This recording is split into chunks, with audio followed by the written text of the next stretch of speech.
నెల్లూరు నగరం స్థానిక 8వ డివిజన్ పరిధిలోని కామాటి, హరిజనవాడ, రామచంద్రాపురం, నవాపేట తదితర ప్రాంతాల్లో బాబు షూరిటీ భవిష్యత్తుకు గ్యారంటీ కార్యక్రమం జరిగింది.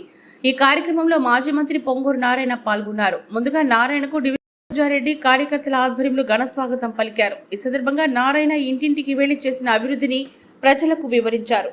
రానున్న ఎన్నికల్లో సైకిల్ గుర్తుపై ఓటేసి ఎంపీగా వేమిరెడ్డిని, ఎమ్మెల్యేగా నన్ను గెలిపించాలని అభ్యర్థించారు. ఈ కార్యక్రమంలో డివిజన్ అధ్యక్షులు బీసీ బాబు, తదితర నాయకులు, కార్యకర్తలు, ఎన్ టీం సభ్యులు, మహిళా శక్తి సభ్యులు తదితరులు పాల్గొన్నారు.